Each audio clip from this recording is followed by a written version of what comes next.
কিন্তু আল্লাহ তাকিয়ে রইলেন, হাবিব তিন জায়গায় আপনাকে অজ্ঞান করেছে, দেখি আপনার মনোভাব কি, আপনার মনের চিন্তা কি। আমি আপনার মনের দিকে তাকিয়ে আছি। আপনাকে যে কষ্ট দেয় আমি আল্লাহ রাব্বুল আলামিন আমাকেও সে কষ্ট দেয়। কিন্তু নবী গো, আজকে আমি আপনার দিকে তাকিয়ে আছি। তায়েফের ভূমিতে তিন জায়গায় আপনাকে অজ্ঞান করে ফেলা হয়েছে।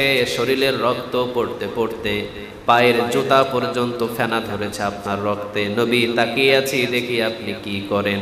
আপনার জবান থেকেই তায়েফবাসীর জন্য কোন শব্দ বাহির হয়। রাসূল সাল্লাল্লাহু আলাইহি ওয়াসাল্লাম যখন জ্ঞান ফিরলেন, দুই হাত তুলে বললেন, রব তায়েফবাসী যেভাবে আমার সাথে বেয়াদবি করেছে, এইটার উপরে রাগ করে তায়েফবাসীর উপরে তুমি কোনো গজব পাঠায়ো না। কে খুশি হলেন? কিন্তু আল্লাহ তাকিয়ে রইলেন, হাবিব তিন জায়গায় আপনাকে অজ্ঞান করেছে, দেখি আপনার মনোভাব কি, আপনার মনের চিন্তা কি। আমি আপনার মনের দিকে তাকিয়ে আছি। আপনাকে যে কষ্ট দেয় আমি আল্লাহ রাব্বুল আলামিন আমাকেও সে কষ্ট দেয়। কিন্তু নবী গো, আজকে আমি আপনার দিকে তাকিয়ে আছি। তায়েফের ভূমিতে তিন জায়গায় আপনাকে অজ্ঞান করে ফেলা হয়েছে।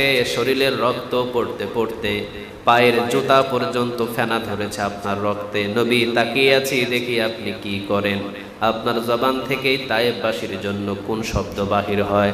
রাসূল সাল্লাল্লাহু আলাইহি ওয়াসাল্লাম যখন জ্ঞান ফিরলেন, দুই হাত তুলে বললেন, রব তায়েফবাসী যেভাবে আমার সাথে বেয়াদবি করেছে, এইটার উপরে রাগ করে তায়েফবাসীর উপরে তুমি কোনো গজব পাঠায়ো না। কে খুশি হলেন?